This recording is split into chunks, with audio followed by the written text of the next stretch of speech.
Thanks for coming here and having this virtual conversation with us. Of course, thank you for having me. So one of the big questions that everybody has as a New York City owner today, multifamily owner, and if you have retail and mixed-use property, is what's happening with my retail tenant? Sure. And what should I be doing there? And you and I work together often because so many of the multifamily owners in our space have mixed-use properties where they have a retail tenant. Sure. So first of all, tenants, right? Retail tenants, owners are getting calls from retail tenants. What do you have to report on these conversations so far? Yeah, I mean, since this all kind of started, almost everyone I've spoken with has gotten a call already from their retail tenants, basically saying that, moving forward, they're either going to need a reduction, or they're going to need a complete freeze of their rent moving forward. So, it's a month-to-month thing right now. A lot of tenants paid March, so it's not really a March issue. This is an April 1 issue for a lot of people. Yeah, I think all across the industry, the first week of April is going to be a very telling thing, and obviously May after that. Yeah. So that surprises me a little bit that you're finding that most owners are saying the retail tenants reached out to them first. Yeah. And based on your conversations, what are most owners saying in response? I think it's across the board. It's all right. Like, how are we going to make this work? I'll do whatever I need to keep it leased. I haven't spoken to a single person who's basically like, you know what? I'm not going to do it. Let them not pay. Let it go vacant. I'll get somebody else, because the truth is, there's no one out there starting a business right today. So, there hasn't been. I think it's across the board. No one has come back and said, we're not going to work. We're not going to work with you here. The general advice is keep your retail occupied right now. Keep it leased. Yeah, keep it leased. Keep it occupied, and try to get something for it. So whether it's if I'm a just freeze your rent for a month, I'm adding a rent a month on to the back end of the lease.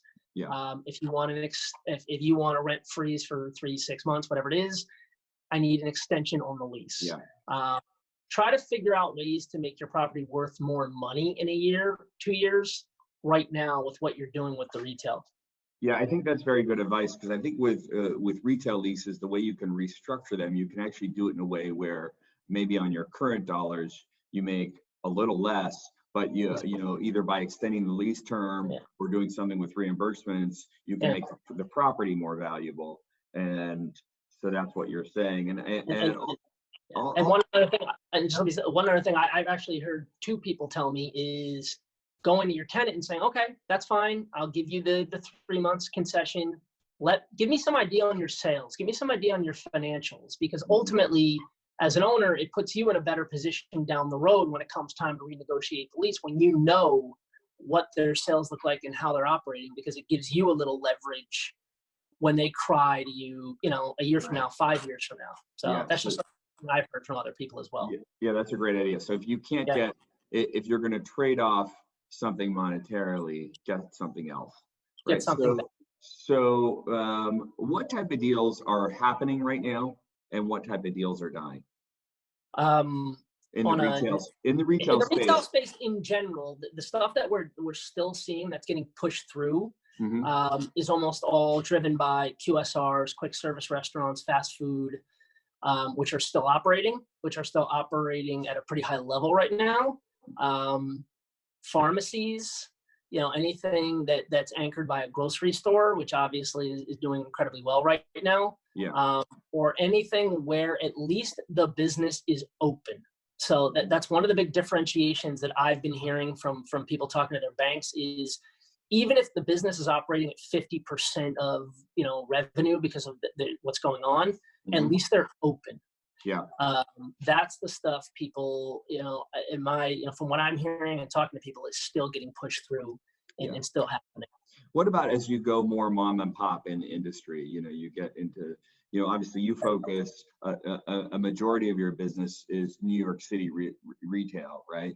Yeah. And a lot of this is in the boroughs, and you get very local mom and pop type tenants and properties. What about that category at this point? So the mom and pop stuff is pretty fluid right now, because there's really no answer. Like I said before, it's becoming an April 1 issue. Most of the tenants paid for March and are now connecting with their landlords to try to figure out the plan.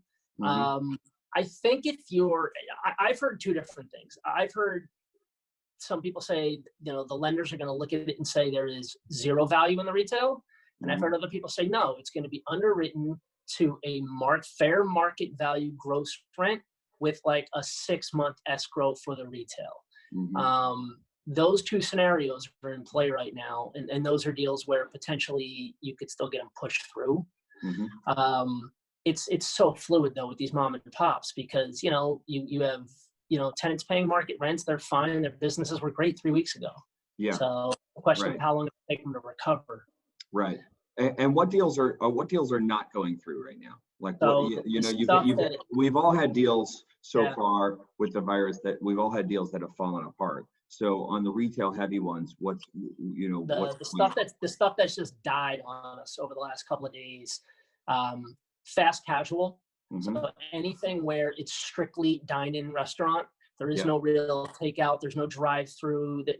That stuff banks don't want to touch it, and guys are very leery of when they'll actually come out of this. Anything experimental retail, anything like a gym. What's funny is the stuff that people don't want to touch right now was the strength of the market a few weeks ago. That's the stuff that people are just bailing on because there's no timeline as to when they're going to reopen. And there's no, some of those rents are above market to begin with. So the fundamentals weren't amazing, but the uses were so valued. Yeah, they were producing such massive cash flow that the real estate fundamentals were out. The best analogy I've heard about this event that's happened to us all is that this isn't an economic event where the industry was over leveraged and now they had it coming to them. This is more like a hurricane that hit the entire country all at once. Hit the entire world. And I think the bad thing about it is that it happened to everyone. And also the good thing is that it's happening to everyone, and meaning that it's happening to the tenants, it's happening to the population, it's happening to the owners of every single property type. And so the resolution and the remedies have to be industry-wide and to a certain extent. There's been a word that's come up in the industry that I don't think anyone said for years, and now all of a sudden I hear it about 10 times a day, and that's force majeure. How have you seen this come up in the retail world right now? So first of all, what does the word mean? I guess. So force majeure is a clause that's in a lot of leases that basically says it excuses essentially a tenant's inability to perform on its rental obligations under the contract because of an unforeseen event. It's come up because it's in a lot of leases. And essentially China issued a force majeure as a country for all businesses, basically saying that any business that can't operate does not have to meet any of its obligations during this period. So, it's come up because a lot of some of the national tenants have this in their leases, and they're just basically saying from day one, we don't have to pay the rent, and we're not going to pay the rent until we're allowed to reopen. It can be debated because if it's very specific, if you had an attorney working on this, that the force majeure was only for certain things, pandemic or, a contagion or something like that is not in there. Right. And that would be litigated as to whether or not this is an act of God. But as it stands right now, it's coming up a lot. Everyone's reading through their leases, making sure, seeing whether they have it or not, because there is no negotiation at that point. If you're a landlord and it's in there, the tenant can just shut, not pay, and not reopen until they feel like they can, start doing business again. And you have no remedy at that point. So the U.S. hasn't done that. China did it, but we have done that. Yeah. So the last thing, I like to keep these like little information bites on video pretty quick. Absolutely. What's an example deal that I think one of the other questions, this just kind of goes without saying, is what's the pricing? Where's the market right now? We've all had people who have called us and said, what's the pricing to even move a property at this moment? What's an example that you have in that scenario? Yeah, unknown. And so we actually, right before this, we took to market, what I would consider a slam dunk deal from a retail driven standpoint in New York, which is a 6-tenant, single story corner strip in the Bronx, mom and pop, all food use tenants, the type of thing that everyone wants. There may not be upside, but there is zero downside in this deal. We hit the market at a number right around a 6.5 cap that we felt was, something that would move. Normally at a 6.5 cap in that location, these type of tenancies, this would fly off the shelf in several days. It flies off the shelf in a few days. It's the type of deal we felt like we could build a bidding war for. And ultimately now the responses, we sent it out. We're still getting responses. People love the deal. It's what is this thing going to sell for? What's the value in today's market when you have tenants paying pretty inexpensive rents in a good location, but ultimately they're not really open right now. So, and we don't have an answer yet because we don't have enough data on the, not enough offers have come in. And I think some people are just totally out. Some people are in, they are in, but they want to kind of get a bit of a discount or feel like they're getting some sort of carrot for buying now. Right. Yeah. And we're just trying to sift through all that. So look, it's an interesting time. We've all had the question from investors of, where do I put the money? And now the investment world is sitting there. You've got the stock market down almost 40% from where it was a month ago. And, you have deals like the one you're speaking of where you're bringing it out at a 6.5 cap. It's in New York City, mom and pop retail. Normally that would trade, right at the price, maybe a little lower. And you're in a, you have a window here where maybe that goes at a higher cap rate and you've got some upside. So, Scott, this was really valuable information. Maybe we'll do another one of these Absolutely. in 30 to 45 days as things develop here. And, just for everyone, over the past 2 years, how many retail deals have you sold in New York City and kind of the area?